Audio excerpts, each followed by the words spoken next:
Hello, everyone, and welcome to this week's Sustainable Media Substack Live.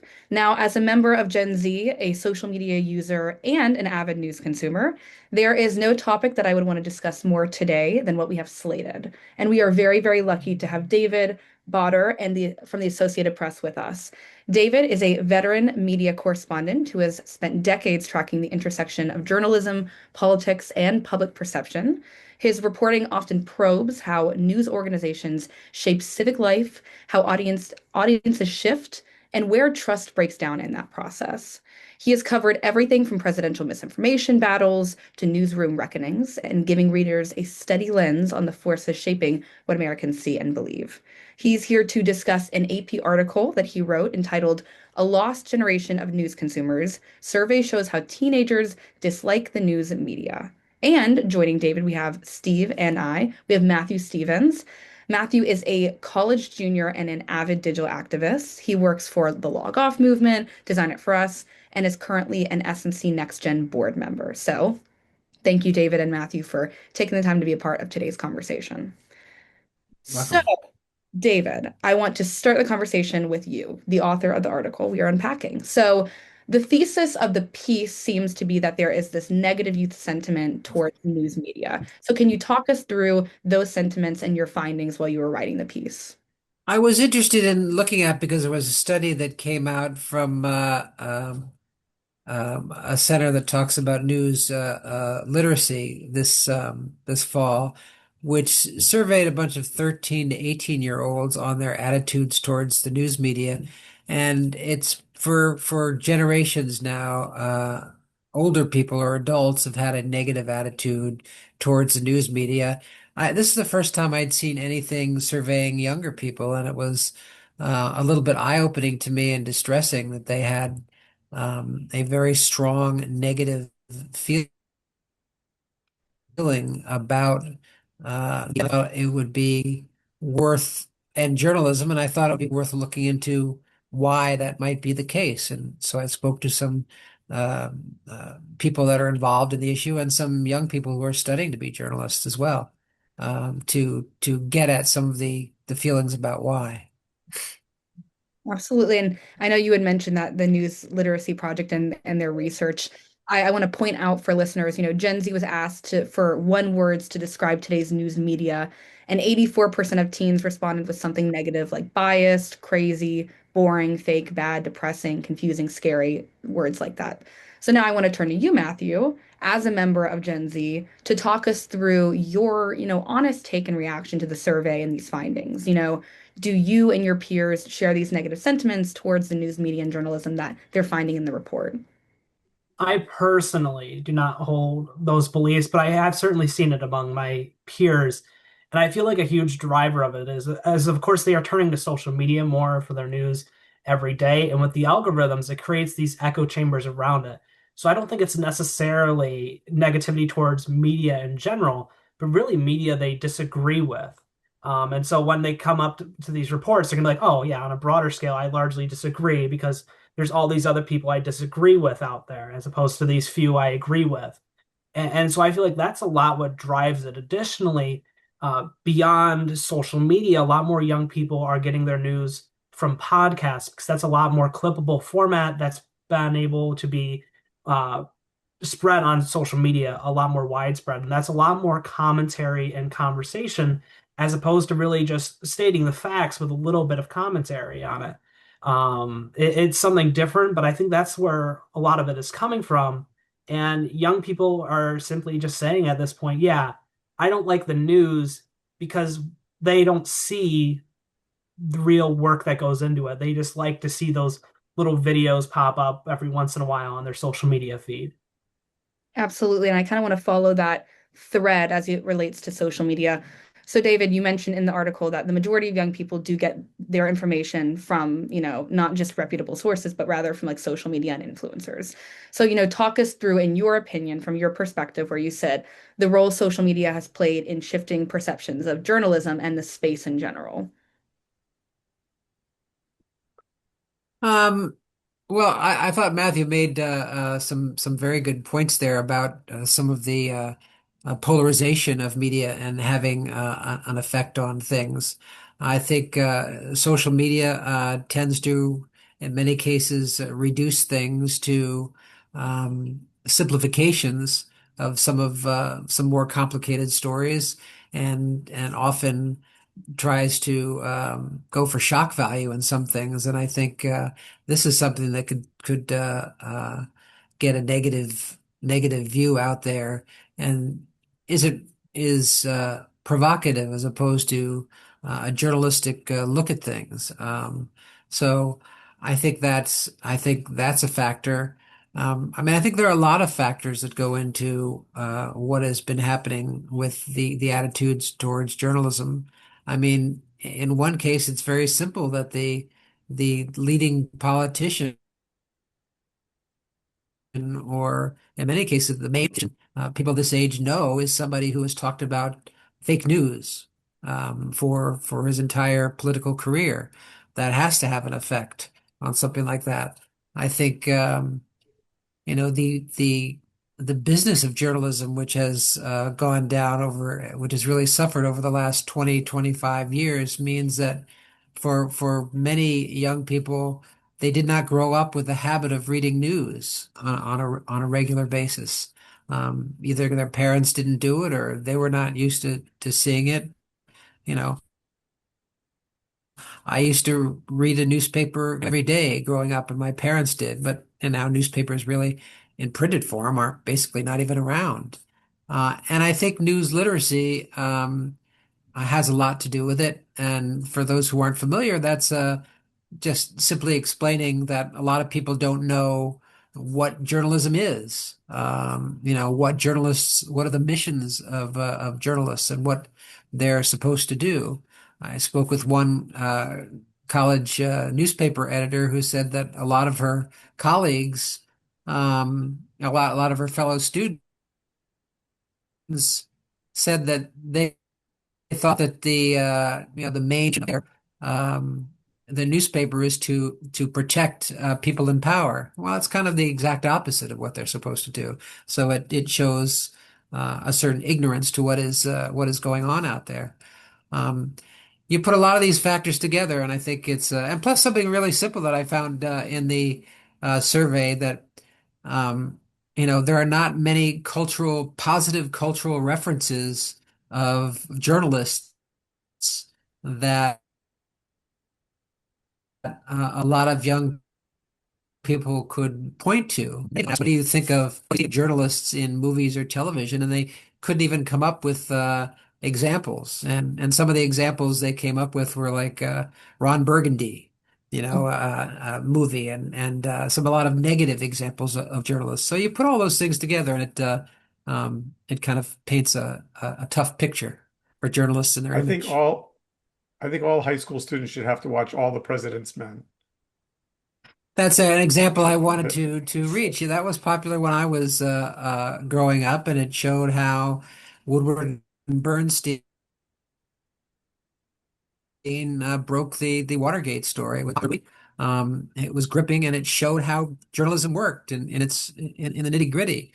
Spotlight, the movie about the Boston Globe, was something that was very good in the last 10 years or so, but it did not have the cultural impact of All the President's Men.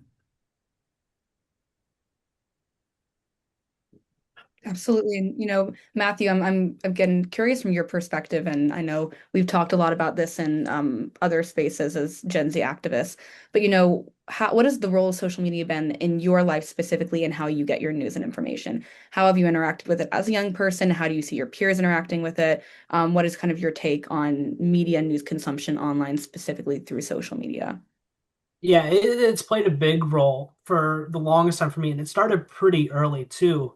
I find that the platforms like X or Threads are usually the biggest for that side of things, because just there's a lot more chronological, order of things on those platforms.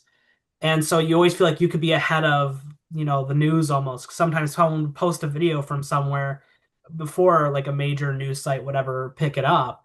And so that kind of like citizen journalism always really caught on. I think a lot of young people were attracted to that as feeling almost empowered to be able to, create news by being the first to put it out there. And I think that's played a huge role in things. I know it's shifted the media industry, frankly. You see a lot more companies starting to say, hey, we need to figure out how to package our content for social media. CNN is a big example of this. A lot of young people are sharing, these little videos that CNN puts together, like explaining, what's going on with the war in Ukraine or something like that.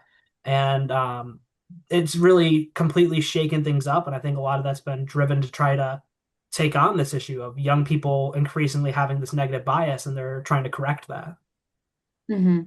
And I think in talking about, corrections, it was already mentioned by you, David. You don't really leave readers empty-handed when it comes to potential solutions to these negative sentiments. You say one potential worthwhile endeavor could be to explore media literacy courses in schools. So, talk us through, how do you think the implementation of these media literacy programs would help reset and repair the relationship between youth and media? Um, I think it can be just a lot of basic things about explaining what journalism is and what journalism does. Who, they experience media by going online and seeing a lot of things through social media coming after them, and explain, well, maybe not all of those things are reliable. Maybe those things are not is not news, it's rumor, and you can't trust it to be true. And here might be some places you can go and things you should look at to see whether it's reliable news, to see what sources are being cited for what that news is. Things, one of the things that was interesting in the study too is they asked a number of the young people about whether they believe journalists, check their facts, or whether they believe journalists were out trying to like do favors for people, or whether they corrected their errors. These are all things that are,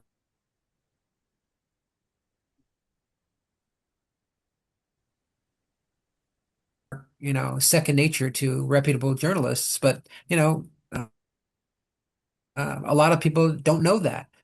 These can be taught, but news literacy is not something that a lot of school districts look to, because they have so much else to do, and journalists aren't popular. So teaching some courses in what journalism means and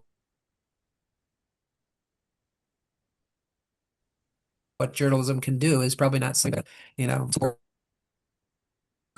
so a lot of factors. David, I'm curious, how does the You there? You're kind AP, of freezing up on me here oh, a little bit. oh, there you go. David, I'm curious, how does the AP feed your work into the social media stream? Does everything go out? Do you have some say in what goes where?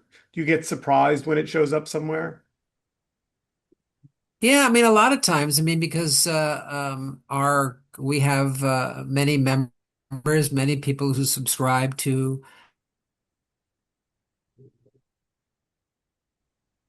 our material, websites and broadcasters, governments, and a lot of things, and it also goes out on our website. So yeah, I mean, sometimes I do get surprised by people that I hear from that see something like that. It gets a pretty wide view of things, and um, sometimes somebody might send out links on social media, which is helpful as well. And Matthew, I think I'm gonna hand it to you to close this out in some regard. Again, as a member of Gen Z, I'm curious, one, have you gone through any media literacy programs, or at least do you think that that would be an effective vehicle for change, specifically as it relates to Gen Z sentiments towards media news outlets? I know we've talked about this in the past as it relates to social media education, but I'm curious on how effective you think programs like that would be in actually altering and skewing new data towards more positive feelings. Yeah, I've received a little bit of, that in school, even in college, but it starts in high school really, that they kind of push that a little bit. And it's mostly like, oh, just how to know it's a reputable source. And they'll show you this chart that's like, these are the most trustworthy sites and goes all the way down.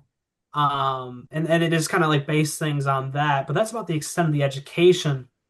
It's totally inadequate when you look at the reality of things, especially if we're saying more young people are turning to social media for digesting media. You got to adapt them to that. One of the common themes that I see is people will post a video from a long time ago and say it's about a current situation. And that's a way to deceive people in terms of media literacy. Another thing that we have to worry about now is AI generated deep fakes. There's some smaller things like every once in a while someone won't know what the Onion or the Babylon Bee is, though. Once people figure those out, they're like, oh yeah, that's fake. But there's much more deceptive tactics that are being deployed to intentionally deceive people that the media literacy that I at least received back in school is totally inadequate to equip students with the tools they need to properly assess sources and know what reliable information is. Wait, Yeah. the Babylon Bee is fake? I kid you not. Yes, the other day I went onto the Onion intentionally and read an article, and it was one of those ones where I was like, "Oh man, I almost thought it was real from them," but I was like, "Wait a second, this is the Onion again." It's just one of those things though that not everyone recognizes that. I have this fantasy that all the big news organizations have a set of basic rules about how they operate. They're not identical, but things like fact checking and making corrections. I just wish that there could be an agreed upon set of standards because then you'd know that when it's the Washington Times, for example, they don't make corrections because they make things up. So you'd be able to come up with a mark or an agreed upon community of journalists who all have a little J that they could like a trust mark. I've always thought that would happen. There was a um I mean I guess maybe there are some organizations that like News Trust that try and do versions of that.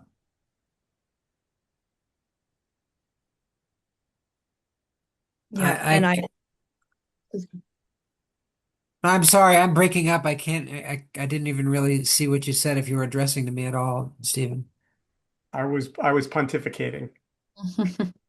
Well, I want to thank today's conversationalists, David and Matthew, for joining us. While we do not have all the answers, obviously, conversations like this are a great starting place to repair that relationship between younger generations and the news media. So we look forward to our next conversation. So tune in next week.